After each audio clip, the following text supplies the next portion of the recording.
Good evening, ladies and gentlemen, and welcome to what could potentially be the final episode of the Masquerade Bloodlines.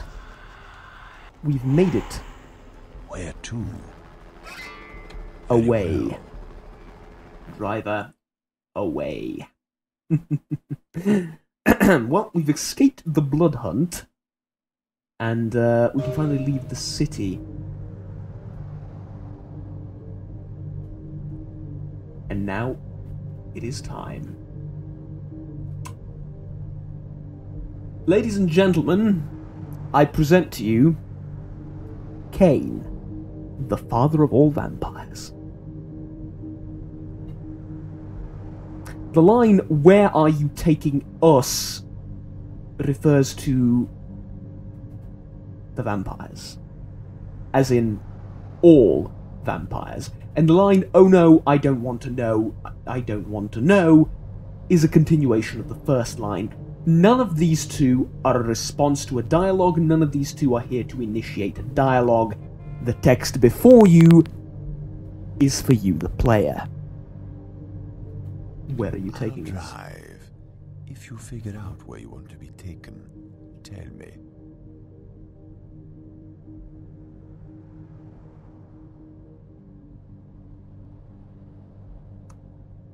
This is further more of the same. Here's the thing, I'm not sure, but most people I've seen play this game never figure this part out. And they just go, well, whatever, he's just a taxi driver taking me somewhere. And I just told him to take me somewhere and he doesn't know where to drive me and so on and so forth. Where are we going? Where are we being driven? By you. Yes, he's the one that's been driving the plot, quote-unquote, and he's the one that's been orchestrating everything. Once again, behold, Caine. It's amazing, I know. And this is just the taxi driver. Such depth exists in other characters as well. I mentioned the ghost which you can only see in the asylum. Right? Dancing in the asylum, nobody seems to react to her. She isn't really there, only you can see her. So yeah, I've mentioned the ghost, though the ghost is arguable.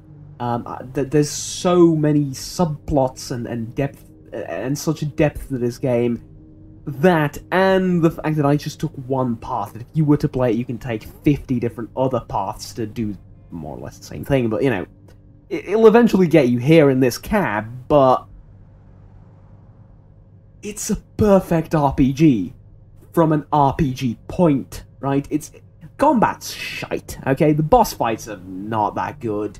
The level up system could use a rework. The certain dialogues and certain choices that it forces on you are a little bit meh. But the game is fucking perfect. If for nothing else, for this here. So, I'll drive. If you figure out where you want to be taken, tell me. This is for all vampire kind, isn't it? At this point, I'm speaking for all of vampire kind. The is it? No, it can't be refers to him. Is he Caine? It can't be. Yes, he is. But you've made that mistake before. Let's go with that one. Yes.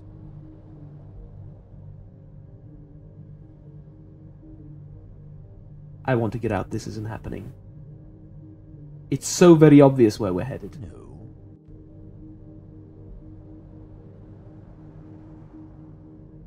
Maybe the destination is not so clear.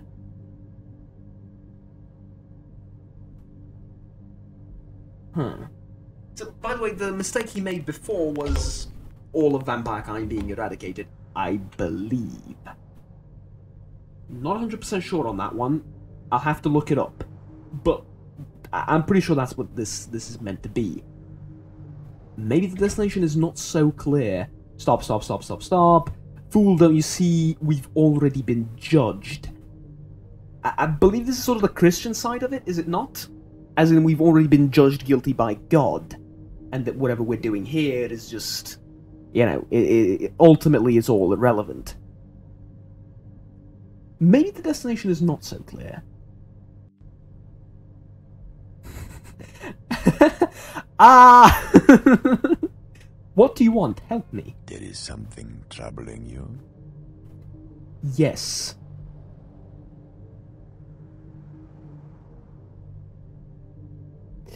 You know, don't you? In your voice there is desperation. Certainly, there is an exit out of your predicament.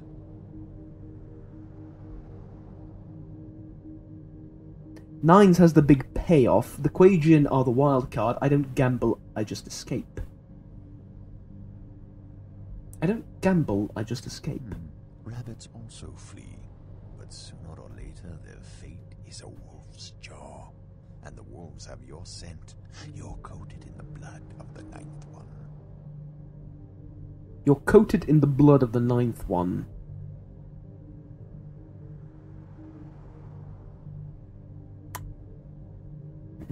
Yes.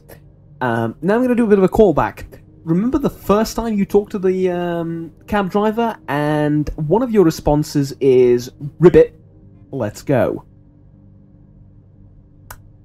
Yeah. It's been leading up to this. This is why I said the Malkavians are, bar none, the most fascinating class to play, because everything is spelled out for you from, like, literally the first 5 minutes of the game. You just have no idea what's going on. Right? The other clans get that a little bit because, again, the writing's so fucking good. You get the other clans get that a little bit through the Malkavian progenitor and their encounter with the logs that they hear of him and the woman at the beach, if you remember. I think I can become a Quagian if I try really hard. This city is full of liars. You can run, rabbit, or you can become a wolf yourself and tear the throats from the herd of other packs.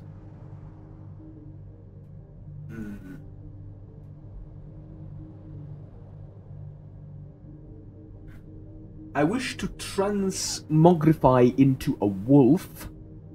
This rabbit has sharp, pointy teeth. This rabbit can speak wolf. Take me to the Anarchs. The Anarchs have tried to hold on to this city like it was an ocean, but it continually seeps from their fingers. As more and more of them are eaten by sharks, do you really believe they can keep the predators away forever?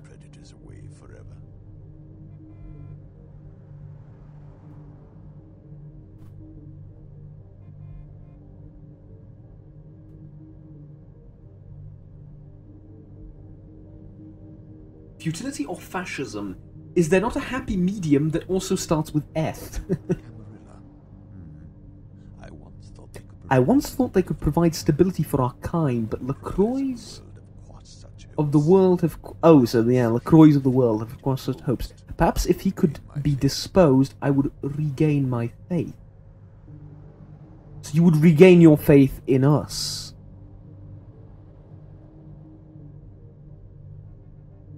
What star is the Camarilla so that I may wish LaCroix away? Do you think if I ask nicely, the Anarchs will let me join them? I'll be their best friend. If the Anarchs manage to recapture this city, it would not be long before someone challenged them for it. Conflict is always an eventuality in their life. Could you spend an eternity? Damn. Damned if I don't, slightly darned if I do. The Anarch spirit exists within the blood of many. Few, though, are willing to listen to it. Perhaps if a few more did, they would not have lost so much.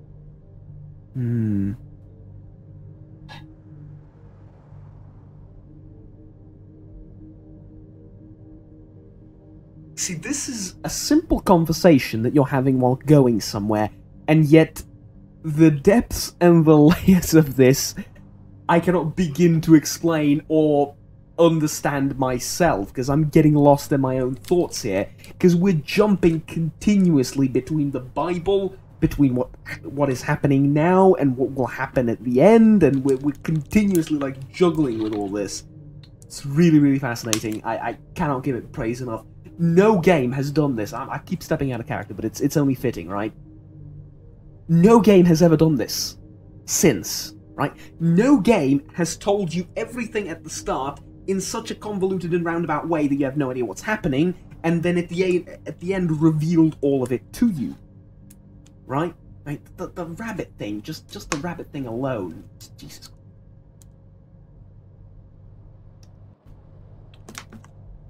Fascinating, really fascinating. Okay. So now we're having a conversation, and I'm thinking, essentially, I'll try and give you a TLDR and a skinny of it. I'm going back and forth on who do I join and how do I stop this madness. And he says, if you join the Anarchs, well, it's conflict for all eternity. Could you really live like that? What's the alternative? Well, the alternative is not a happy ending. The alternative is the ending, which is sort of what he's been pushing for. Which is what he means when he says he lost faith. He lost faith in his children. He is disappointed. He is, in all sense, God of the vampires. Right? So he has lost faith in his children, and he seeks to purge the world of said children. How do we do it? Well, we simply give the Ankara sarcophagus to one of the LaCroix of the world. One of the LaCroix of the world opens it, and voila, Gehenna, right?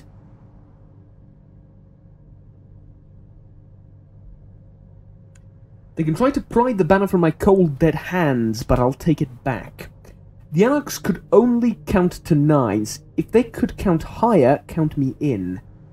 The only thing I hear in my head is the word run. They can try to pry the banner from my cold, dead hands, but I'll take it back. Who's they? I have no idea who they is. Let's go with the first one. Have lost less than his thought. I hear there is one left. The Anarchs have lost less than his thought. I hear there is only one left who may be able to revitalize the movement. Maybe, though, it is just a rumor.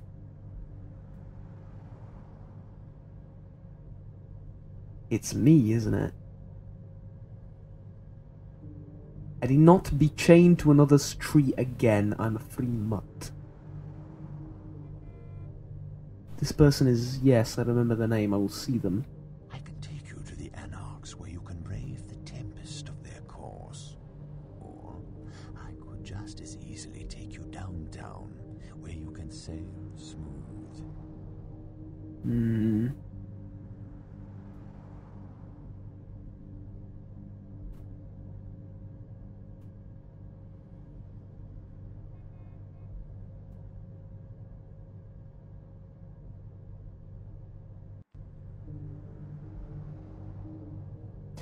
Where you can sail smooth.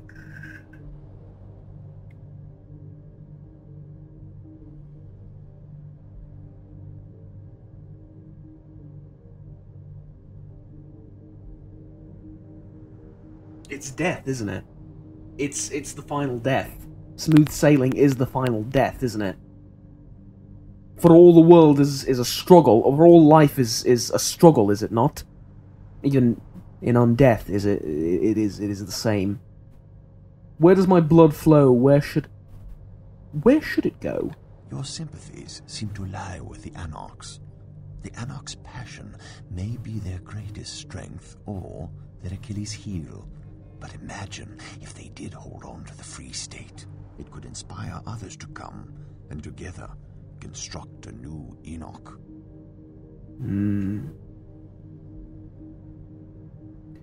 I want to be the cornerstone of this new building.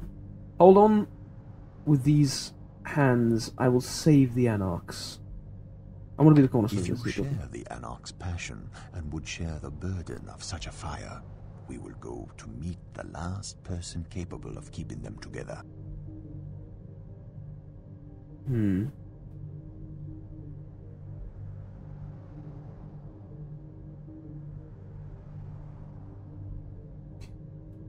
This one... Fire... This is one fire I'll stick my hand in. I hold a dance on the ashes of our enemies. I am spun around and dizzy. This one fire I'll stick my hand in. If that is your decision. It is. Here's the thing. Caine, fucking Caine, told me to go with the Anarchs.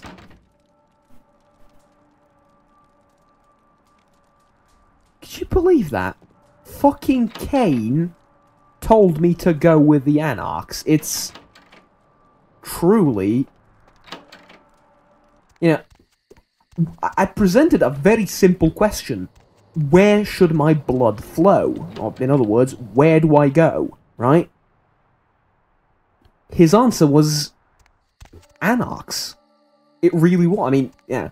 His answer was a little bit more convoluted than that, but TLDR of it is, his answer was Anarchs. And that is kind of amazing. Oh, Cammy, what the hell are you doing here? I hate my parents and I want a divorce. I finally worked up the nerve to ask you out. Psych, I'm an Anarch now. Trying to get inside. I finally worked up the nerve to ask you out. Really? Yep. I'm just doing it for the free beret. They are free, right? But I'm out here, so... Look, do I even have to say at this point I'll kick your ass?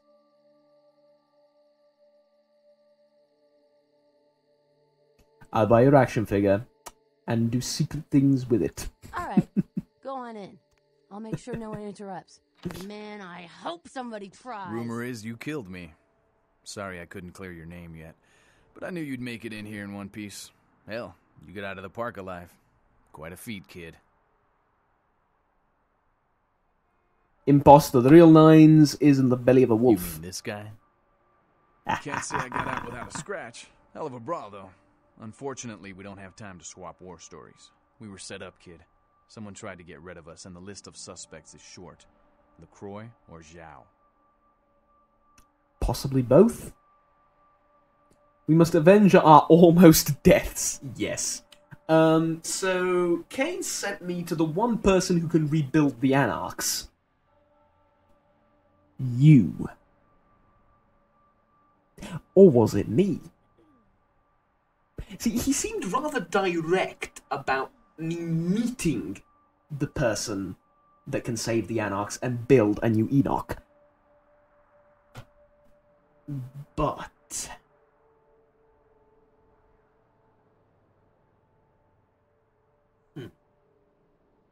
See, here's the thing. I've played the entire story from start to finish as a Camarilla mutt. Right? I've played as loyally as a sane person can play, and I don't mean play in the video game sense, I mean play as in play this game of intrigue, as a loyal Camarilla mutt.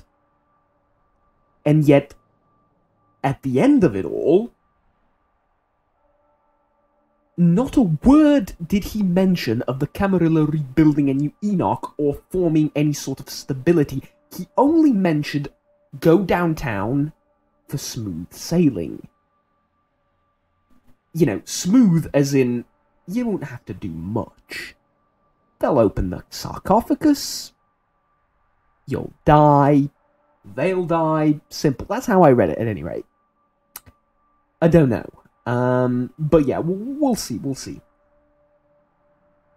LaCroix and Zhao exchanged secret vows before he proposed to you. What? The Kuei Jin and LaCroix? Even the Camarilla wouldn't let that fly. He wanted an alliance with me because his other one failed. That's twice they tried to get me killed. And kid, it's not gonna end there. It's us or them. You got a preference? Them is such an ugly word. You have all of me, which is all you need. I'd like to take Zhao's heart in my hands and squeeze. And again, that I have to pause it here. Sorry, Nines. Again, that line. You have all of me, which is all you need. A bit biblical, if you will. Or maybe biblical is the wrong word, considering that this is post that. But a bit, you know. Essentially, I'm trying to figure out what did Caine mean when he said, and I will call him Caine for the rest of existence. Essentially, I'm trying to figure out what did Caine mean when he said, I will take you to the one person that can save the Anarchs, which, again, I'm paraphrasing, but that's basically it. Not really just save the Anarchs, but really save the entire situation, right? Get a good ending, if you will. I'm really not sure what he meant. Was it me? Or was it him? Was it both of us? That's a bit stretched. Here's another person that can save the entire situation. Well, no. Not really, right? I was going to say Caine, but no. Not really.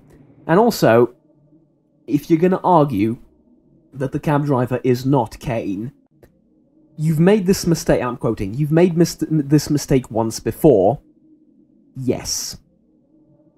This is the end of that train of thought. There is no convoluted, metaphors and comparisons and other stylistic features and so on and so forth. No, a simple yes.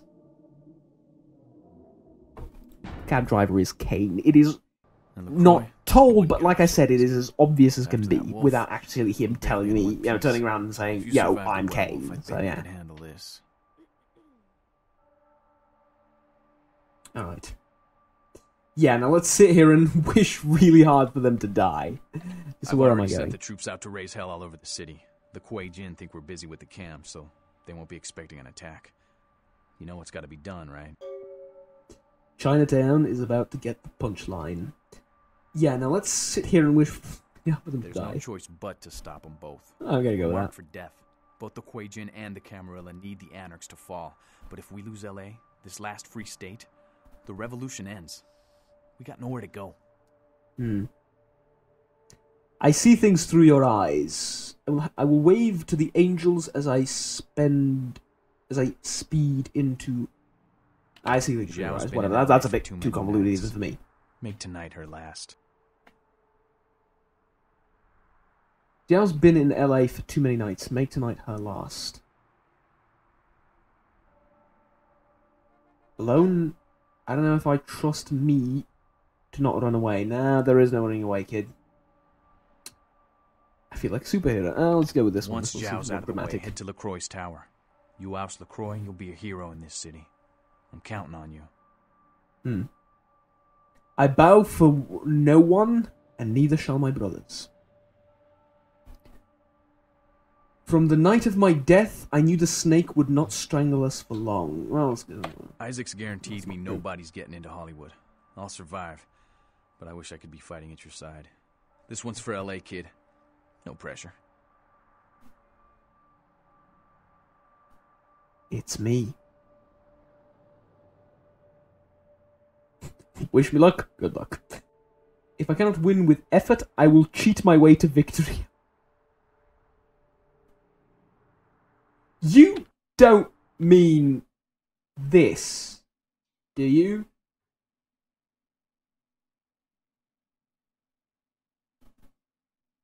I want to go through the console, actually. This is going to be... Yeah. So... Yeah, whatever. Some errors, solid flag error, blah, blah, blah. Loading game, blah, blah, blah. Hollywood level script added, map path. Factory for entity doesn't matter. Invalid camera shot index, whatever. Lucky state called. Anarchs present. Killer present. Tape event present. Wait for it. Wait for it.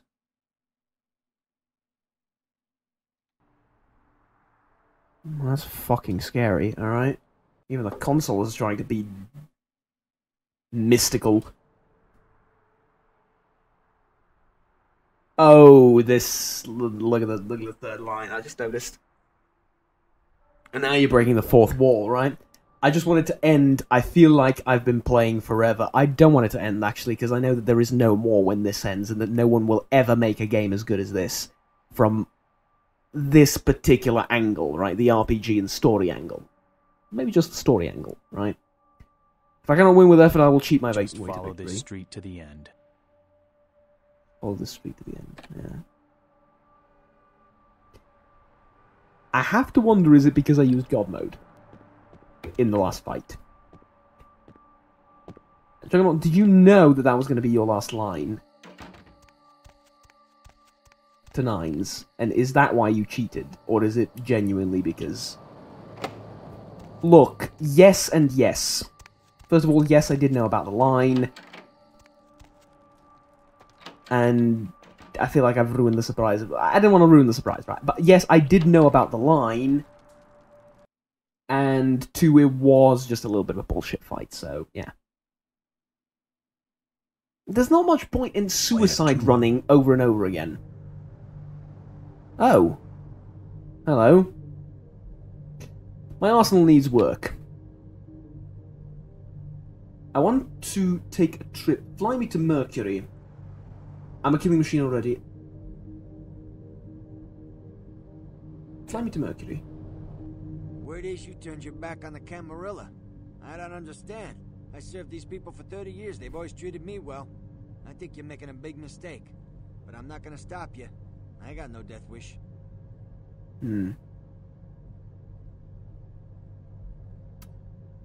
Good evening. I'm driving a bandwagon you should jump on. Show me your toys. Indeed, I am driving a bandwagon you should jump on. Ammo full, so I can't buy ammo for that. Okay. There's the AUG, there's the McCluskey 50 caliber. That's fine.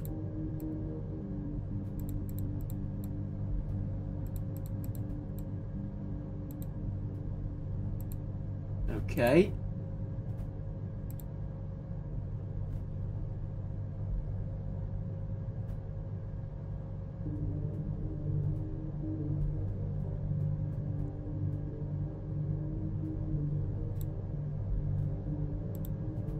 I have a watch to sell to you. Rest of the stuff I gotta keep. I'm gonna drop this driver's license and this business card because none of this really matters anymore. There's this. No, there's this. Vivi's autographed photo I'm keeping for all eternity because, as stupid as this may seem, this woman is now the only reason I have not unleashed death and destruction upon this city. Because genuinely, and if you think about it for a second, it makes sense. I'm trying to roleplay a character as well as trying to roleplay myself a little bit. Genuinely, between me and you, what reason does my character have to live? Okay? Think about that for a second. Tell me, what reason does my character have to live? I'll tell you a very simple answer. None. Sure, the promise of building, you know, Gehenna and all that. That's building Gehenna, what am I talking about? Building Enoch and all that. Sure, but for whom? You know? What with my one and only child dead? Well, it's not really a child, but, you know, closest thing I'll ever get to one. Really does turn you a little bit suicidal in-game. Right now, she's the only reason I've got to live, and she's, at the same time, one of the most complicated and yet one of the most simple characters in the game. Because her past is ridiculously convoluted, right? And her actions also. But at the end of the day, her emotions are very, very simple and very genuine, right? And that's more than you get from pretty much anyone else in the city. With very few exceptions. The lone wolf and the man bleeding on the couch are pretty much the only two exceptions, which I'll remind you, I've been told that would be the case. 10, 15 minutes into the game? Go back and watch the first episode, guys. It's all I can say. There's no place like home. Yeah, take me home. Take me home, country roads, because I want to check out my email one last time. And I do have one on red. Some advice. Don't open it. Who's the friend? I need to know. I need to know, and you will give me a second to Google this. The Masquerade Bloodlines. Who is the friend?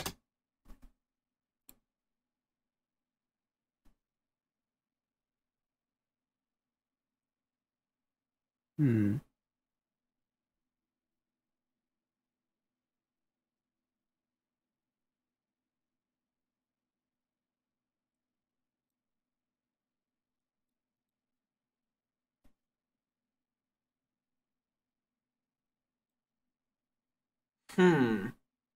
So, nothing but theories. Are you seriously Googling this in the middle of your recording? Yes, because this is a game unlike any other. Okay?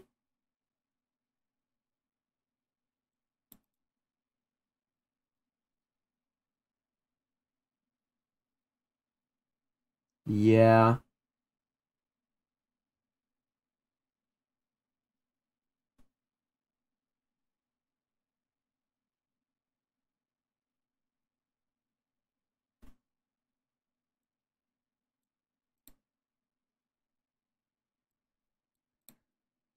This guy says, my theory is that the cabbie is indeed possessed by Caine.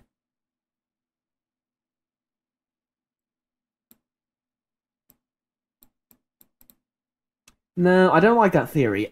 My theory is that the cab driver is Caine, right? Not possessed by Caine, Caine himself.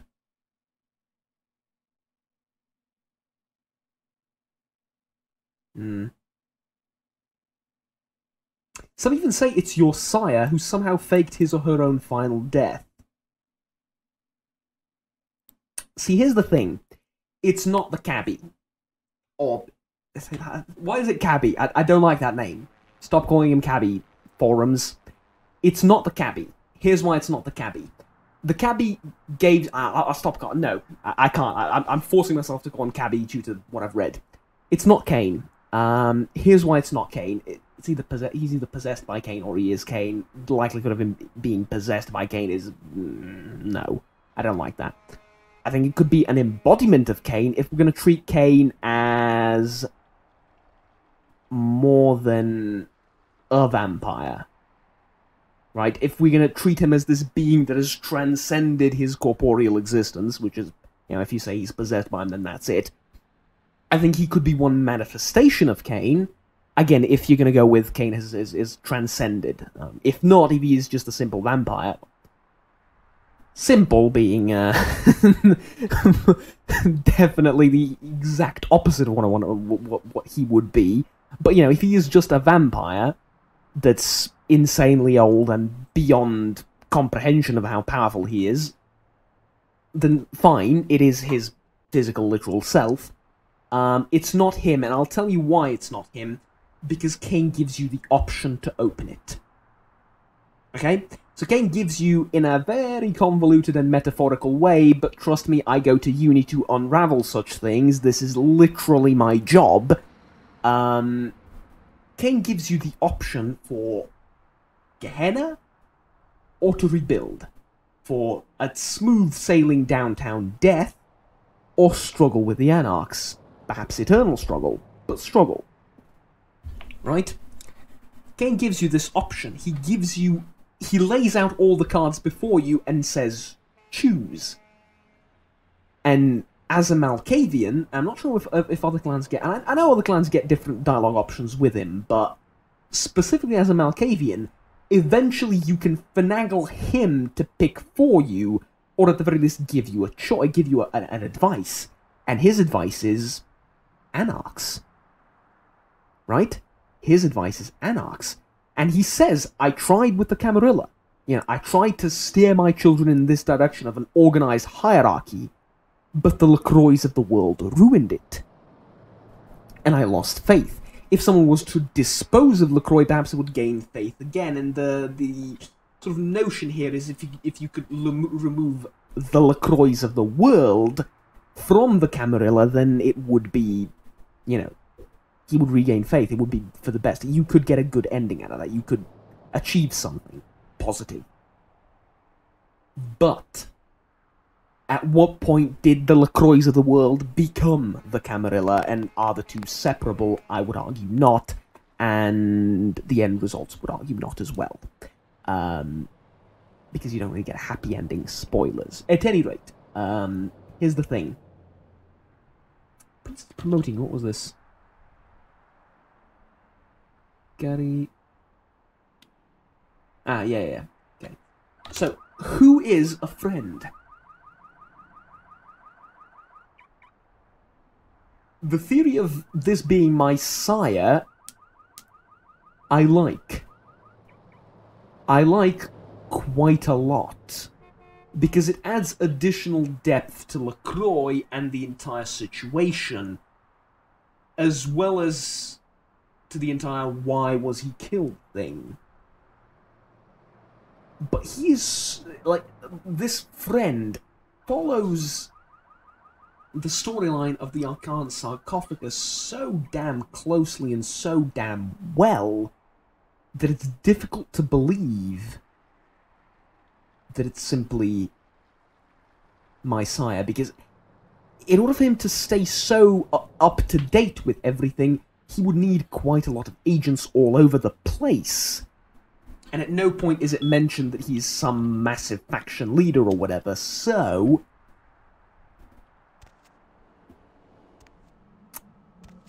yeah. It's not him. I mean, it could be, but that's my sort of theory as to why it might not be him. Where to? Need to make a withdrawal from the bank. Is it the blood bank? Need a fix? Yes, give me the red sweetness. I'll just spend all my money, I suppose.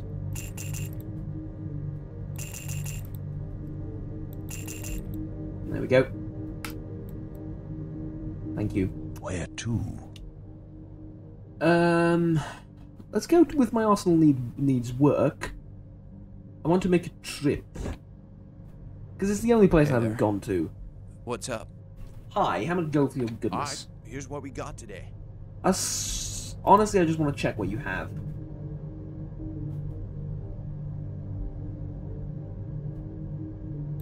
Let's buy that book. Where to? Alright, that's it. The end is near. Here's the thing, though. See, I'm gonna puzzle over my head who the friend is for probably the rest of my life, and the God's honest answer is we're never gonna truly know, and we can theorycraft all we want. But I've taken the sire approach. Let's see. What about Jack? Jack's a good candidate. Here's why. Jack's been working with Caine, and Jack doesn't know this is Caine, but Jack's been working with Caine. Right? And it is through Jack that Caine sort of kept an eye on the Anarchs, and he liked what he saw.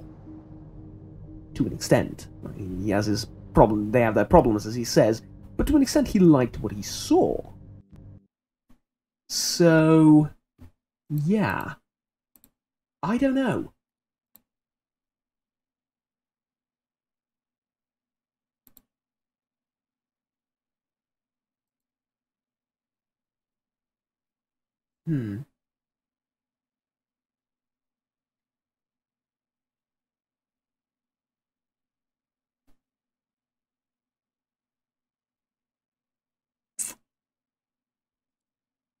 It's,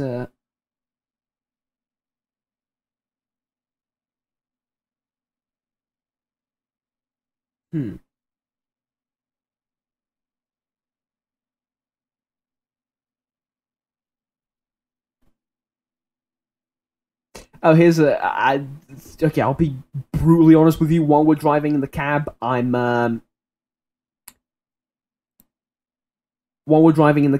actually Googling stuff. I'll be brutally honest with you. I'm not Googling stuff. I'm looking at what other people are saying on the forums and the likes. And these are posts from 9 years ago, so, yeah. The guy says, seeing as I was playing Malkavian, I thought I sent those emails to myself, which... would be the single greatest piece of Malkavian brilliance, were it not for the fact that all clans get those emails. So, The taxi guy is Caine, Jesus Christ. Yeah, it's not 100...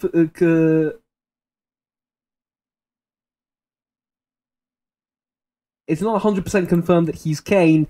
In the sound files, he is referred to as Caine.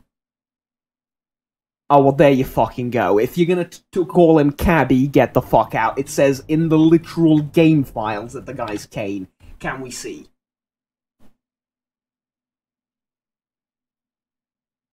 Taxi check.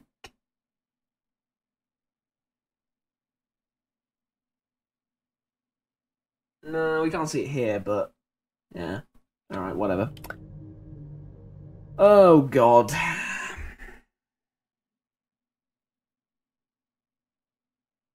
In an interview, they said it was undecided. Yep.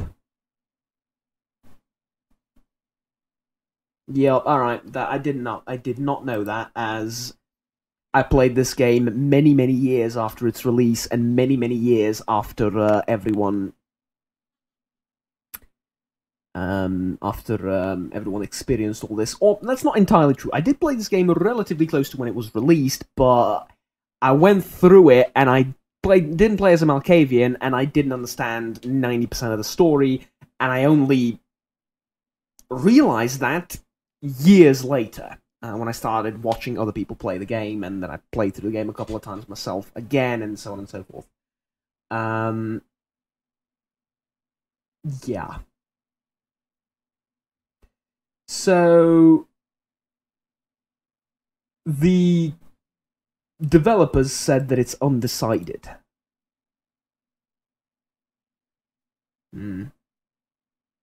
Alright, let's look a little bit more.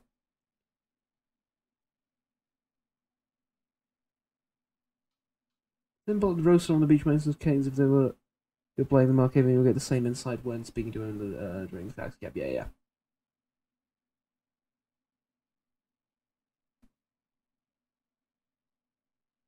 The taxi driver is not Caine. By the White Wolf books, it's a Methuselah? Methuselah? No idea what that is, neither. That travels with Jack, who is pretending to be Caine. The Methuselah was nuts. IRC. Jack is too, in case you're wondering, and did believe he was Caine. However, as a Methuselah, he's stronger than every other creature in the entire game by several orders of magnitude. So whether it's the true father or not doesn't really matter. Think logically here. Jack's your boy. Think about what the messages say. Think about the last message. Obviously, it could only be Caine or Jack. Why would Caine be giving you all these tips? Jack has a reason to. He likes you.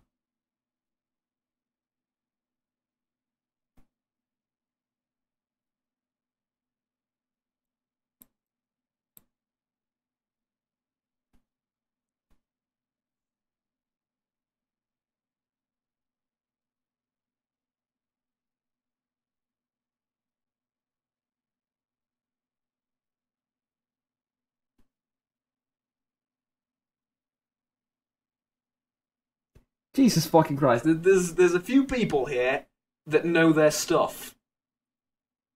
And in the books, apparently it's not Caine. It's simply a crazy person pretending to be Caine.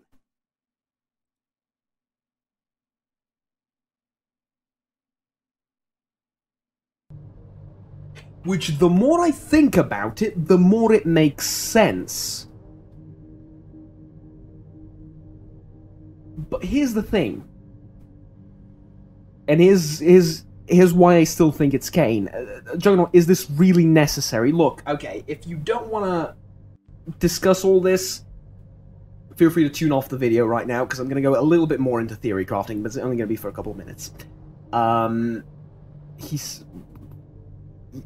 this point, you scroll down in the time section of the YouTube video and realize it's like 2 extra hours of me babbling. No, here's the thing. I'm going to do the fight next episode, because this is going to go on forever, but here's why I think it is Caine. The the Malkavian madness slash insight thing never lies. Okay? It can be convoluted, it can be metaphorical, it can be unclear. Hell, it isn't a case of it can be, it is always metaphorical and unclear and all that. But it never lies. And here, in this situation, it outright states that this is Caine. Furthermore, the lady on the beach, Rosa, I believe what her name was, says that the father of all vampires is, you know, this guy. More or less. Okay? Rather, he says that you will meet him and so on and so forth, but there is literally no other candidate. Right? Because it's not the guy in the crypt, because, you know, he's... Compared to Caine, he's not even that old, right? He's nowhere near as powerful. Compared to any ancient vampire. Again, not even... nowhere near as all that. As powerful. But, yeah.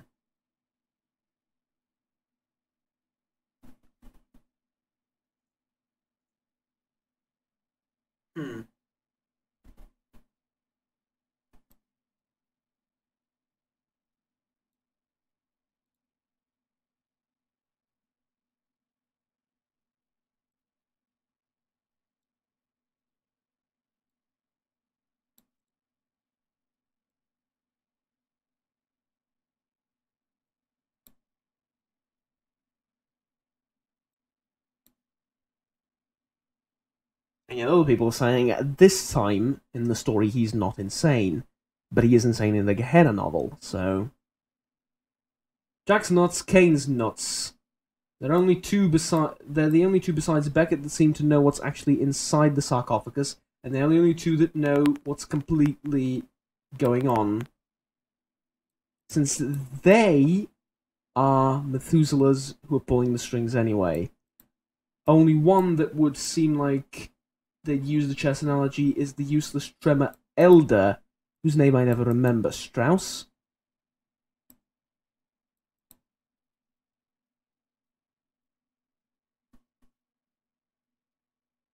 See, it could be Strauss.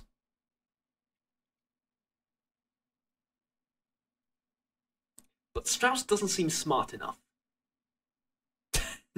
I'm sorry, like, Strauss seems like a highly intelligent person. However, he's a little bit in bed with the Camarilla. And you could be saying, well, it's all, you know, just, you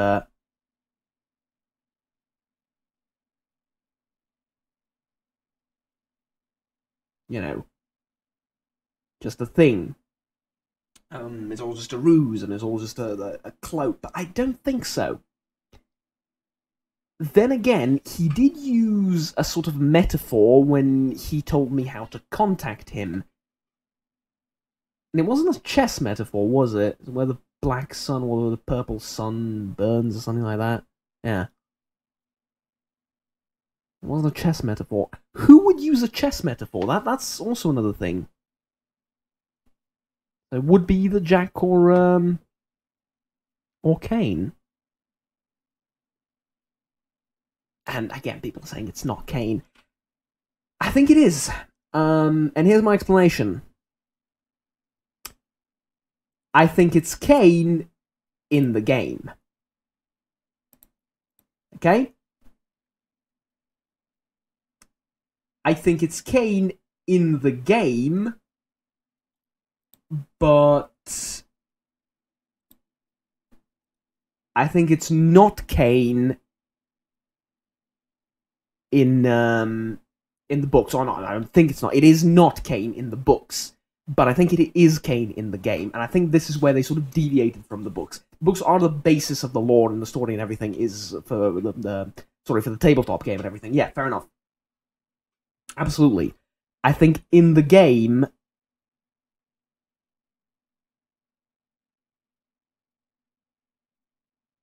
this is where they sort of went to their different ways, because the fact that they call him Caine in the sound files, I mean, come on. Right? They wouldn't have called him Caine. They would have called him Methuselah. Methuselah? It's not Methuselah. I keep reading it wrong, I think. But whatever, that thing.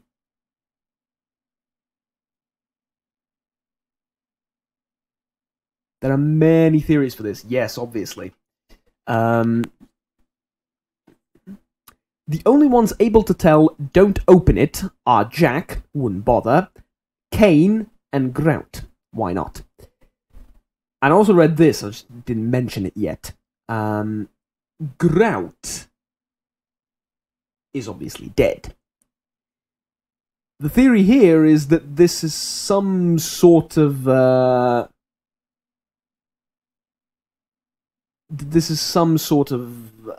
don't know, like, part of his consciousness or existence or whatever that's doing this, and it's not impossible, but I don't know.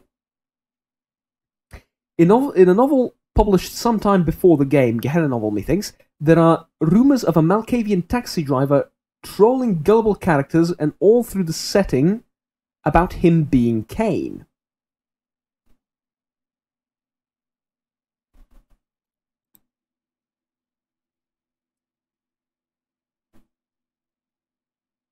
Yes, but I think here it is actually Caine. Or maybe I'm just being deluded and deceived by him, aren't I? I don't know.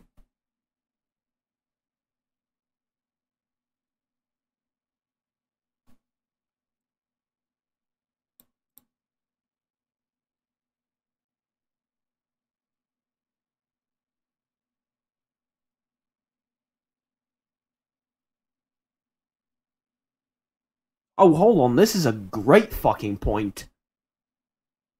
Why on earth was there a skeleton when Grout died? All other vampires, myself included, even though I'm very young...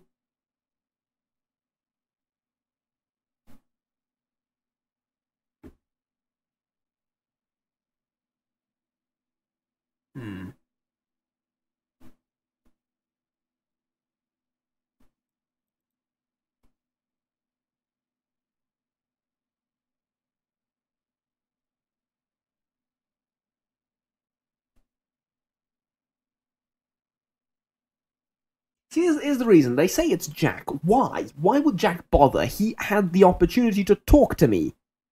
It just doesn't seem his style. Yeah, exactly. Not in this game. Not in this game. It doesn't seem his style. Jack is also one of the only canon NPCs of the game, along with Beckett. Jack wouldn't go the extra hassle. Exactly. He's a known agent of chaos since the 16th century. He can use a computer that's not ruled out. He's a known agent of chaos. Huh? Maybe the Tremor Lord to whom Strauss talks to on the phone. That's a possibility too. And also the other people saying it's Deb, the person from the radio. That's kind of hilarious. That's not really hilarious, but... Point is, you can't really prove that it's not, so you don't really know, but yeah.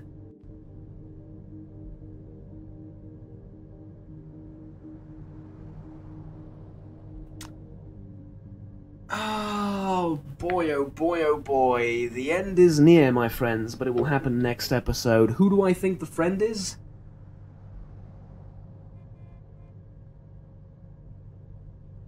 There's a really good case to be made for Grout. Because the skeleton remained.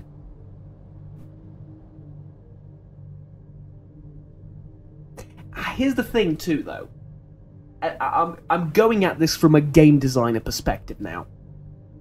You have a character that's dead. A vampire that's dead. Okay? And he's been stabbed through the heart with a stake, and then either, you know, head chopped off or whatever, doesn't matter. He's been killed. Because stake through the heart doesn't kill them, it only paralyzes them. How do you convey that this character has been killed to the player without telling it to him with words? Well, you put a skeleton there with a stake through the place where the heart is supposed to be, and ashes around the skeleton. To indicate that it's a vampire, it's dead. Right? And then you realise, oh, those are the remains of Alistair Grout. That's all. Okay, bye. If it were just ashes, you wouldn't get that idea, right? It wouldn't make much sense for the player. Because you would see that, especially because, let's be honest, ashes don't look very well with this game's graphics. Furthermore, ashes on a mattress don't look very well at all. They don't convey the message, right?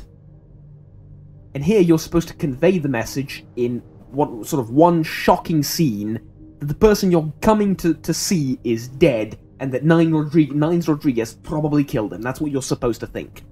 No, that's... well, I mean... yeah, I'll say that. That's what you're supposed to think. So, I don't think it's Alistair Grout for that reason. Plus, is there another incident or another instance of Alistair Grout... oh, no, Alistair Grout. Sorry. Let me go back. Is there another instance of this happening with another vampire? Is what I'm wondering. So, in other words, was there ever a occurrence where a vampire would be killed and then, after his death, be able to influence the world somehow? Either via emails or via... anything. I haven't seen it in the game, so I don't think so. But we did see a ghost. And boy, oh boy, did she influence the world. So, I don't know.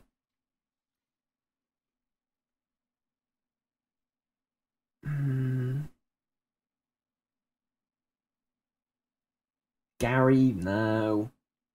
Not Gary's style. Chess? Not Gary's style. Okay, let's go through all of them again, because they do get deleted through the thing. Okay, so, the game begins, a pawn is moved. Obvious, rather. The White King moves to protect his pawn.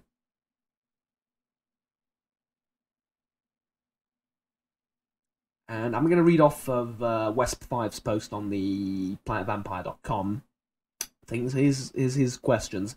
The White King moves to protect his pawn.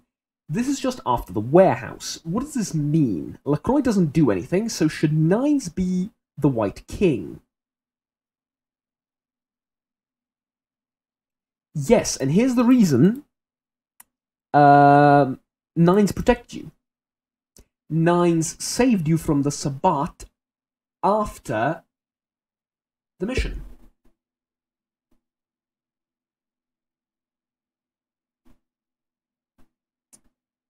A bishop is sacrificed for the king. This is after Grout's death. Grout is obviously the bishop, so Nines being the king makes no sense. Now it's LaCroix.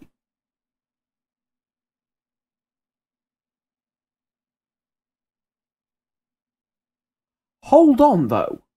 Hold on. This is a chess game, and here we're...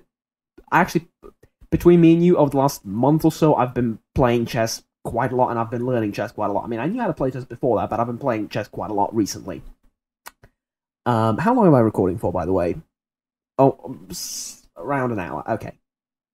A few more sentences. Trust me, just a few more sentences. In a chess game, and this is going to sound stupid, but think about it, there's white and black, isn't there? White plays first, so a pawn is moved. Okay? Then, one would assume black plays something, but it's not mentioned what. A king moves to protect his pawn. Again, this is when the game is a little bit developed, because a king can't protect the pawn in the second move, right? Actually, you can if you move it, but you can't attack the pawn that the king can defend in such a way that the king has to defend it. Now that I'm overthinking it, it's not an actual chess game, it's just an analogy. But okay. So, a bishop is sacrificed for the king. Grout is obviously the bishop. Okay. Bishop sacrificed, Grout is sacrificed. Fair enough. For the king. What if it's for the Black King? What if the Black King is LaCroix, man? What if it's for the other king?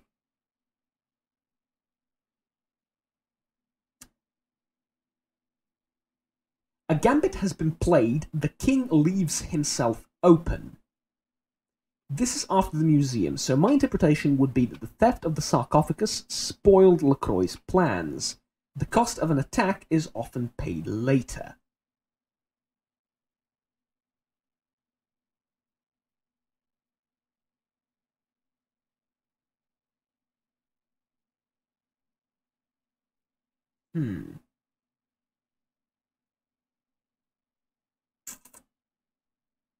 I don't know. Because I'm thinking there's two sides that this is describing in a chess game.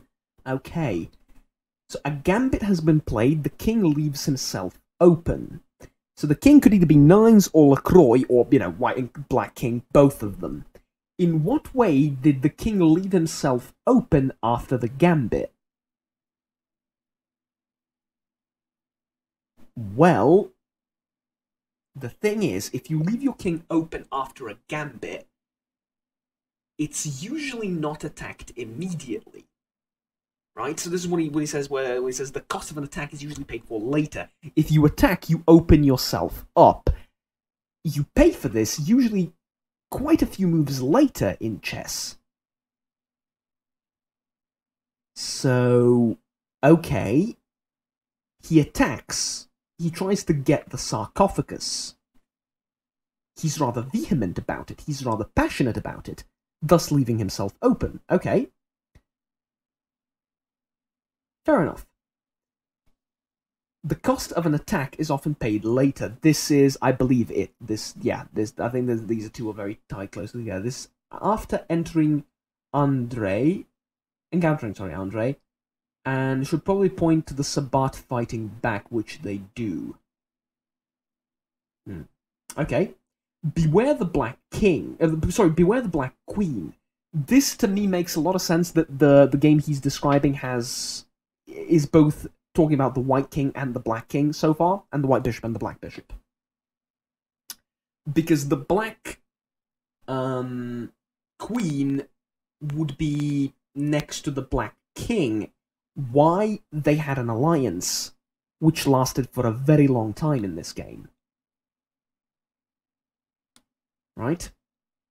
So after entering Chinatown, so pretty much Ming is met by this, yes. The success of a campaign is weighed by the commitment of your opponent. Well, yes, very generic.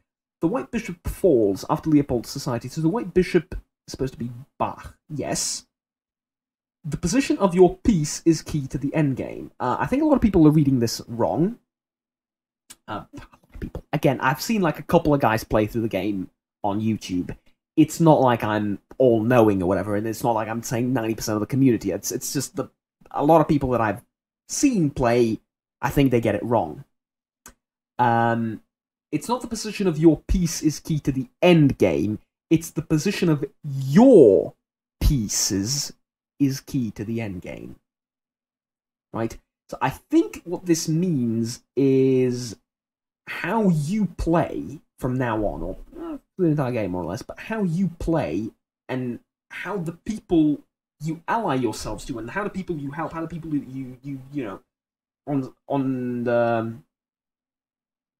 on whose side you are, how they position themselves is going to be key for the end of, well, for the end, period. After Ming's revelation, very generic. Not that generic, though. A true master has played the entire game before the first move. And this is what our friend from the forum says, a hint that Jack or the cabbie, aka Caine, are involved in the emails.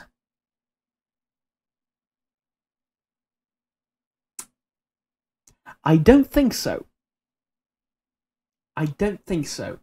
Because Caine, at the end of the game, lets you choose but he does try and tell you, you know, very subtly, don't pick the opening of the sarcophagus, don't pick the Camarilla or the Caine. Right? Very subtly, more or less, as subtle as can be expected. He says this. Hmm.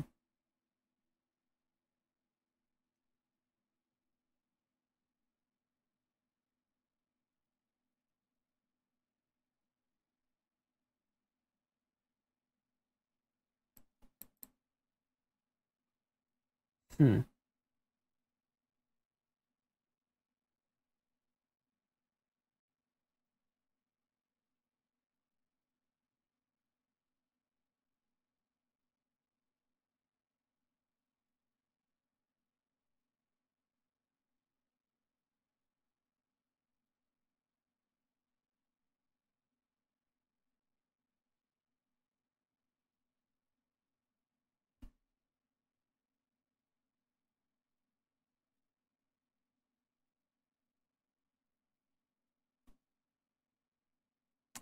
I don't know.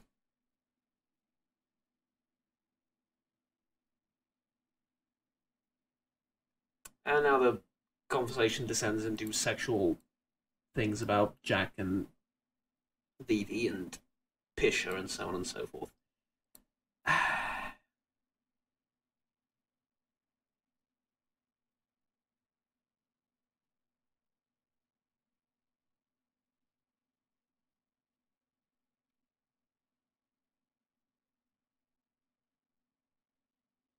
Most people say it's Jack or Cabby Caine. Personally, I don't like the Jack suggestion. Yeah, neither. Caine is much more likely, but the way he emails allude to the master of the game might make one think it's someone else commenting on Caine or Jack's actions. Yes, that too. So yeah, I don't like either, and most people say that, but I don't like either. If Grout is alive, the prophetic message could be explained as Il's Malkavian insight at play, perhaps predicting the part of the fall of LaCroix, so on and so forth. There is no definitive answer for who the friend is, and every theory requires some stretching. This is just my favorite version. Yeah.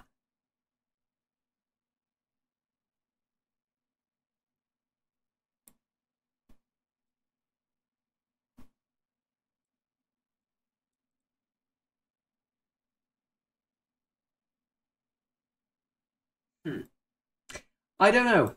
I genuinely have no idea, and that's what we're going to end on. I'm kidding. So I suppose I'm supposed to come out with my own theory, right? And here comes the literary critic in me, and the what's my official title to be when I finish uni? Philologist? Yeah. Here comes the philologist in me as well, and a connoisseur of the literary arts. The style in which it is written is very Tremor. Okay? The style in which it is written is not like that of the cab driver, because I talked to him. He speaks in metaphors, but not metaphors like that. His metaphors are not really metaphors, right? They're allusions. He usually speaks in a way, and I forget what this stylistic feature is called, or figure is called, but he speaks in ways where he replaces words that he means with words that are close to the word that he means and has some sort of connection to it. Right? That's mostly the way he hides what he wants to say. And with silence. So it's not very Jack or Caine. The Deb of Night, whatever, is fun, but not her style. Right? We're looking at the style in which it is written. It is very, very Tremor. Why? You get a very, very similar analogy and then sort of metaphor from the note that the Tremor agent leaves you. However, he is an agent. His master is the one that phones him. And I believe that's him. I'm gonna go with that due to the literary style in which it is written, because it's not in the style of Deb, who is a radio person, right? She wouldn't do something like that. I think she would use more like music references, maybe pop culture references to create these analogies and these metaphors and stuff like that. Maybe something like that. Tremor, though, seemed like the chess-playing type, you know? Very, very Tremor stylistically. You cannot argue with that. As for Alistair Grout, I expressed why I think he's dead and he has no influence on this world whatsoever, because I haven't seen it. I haven't seen such a thing from any other vampire. And I think that the only way to convey that he is dead is actually put a skeleton there. I think they tried, I believe they tried with just the ashes, and then they playtested it and they went, well, hold on, that doesn't seem right. Like, it's not clear to me that that's his dead corpse there, so they put a skeleton on top of that. And if you take a look at the graphics themselves, it really does look like the mattress and the ashes were constructed first, and then the skeleton was put on top of that, right? So I think that's my theory for that. But obviously the game developers themselves said it's undecided, so there's not really much point except pleasure. There is a lot of literary and artistic pleasure to be derived from discussing this, and I had a whale of a time doing it on camera and talking to you guys about all this. So, I'm going to bid you farewell here. It's been quite enough theory crafting, but like I said, story-wise and writing-wise and this entire experience-wise, the best game ever made. The best RPG ever made from this kind of story perspective and this kind of lore perspective. Alright? Absolutely bar none. No one has ever done something like this ever again. Oh, ever before, ever after, is that? Yeah, that does make sense, right? Up until now, and I don't think anyone ever will. Again, one can hope, but I don't think so. I think this is the pinnacle of gameplay, story, narrative, world building, depth, character depth creation that we're gonna get. I don't think we're gonna go beyond this. I don't think we're gonna go back to this anytime soon in the gaming world. Maybe we will, maybe we won't, but you know, I don't think so. At any rate, ladies and gentlemen, if you've listened for the entire video up until now, thank you so much, more than you could know, because this is quite a long thing and quite a long train and quite a long road to go down. So if you followed me through it, thank you so much, beyond all measure. And yeah, I'll see you in the final episode, which is tomorrow. Like and subscribe down below if you enjoyed the video and want to stay tuned with the rest of the content that I produce on the channel. It helps out a ton. Until next time, have fun, take care, and bye-bye.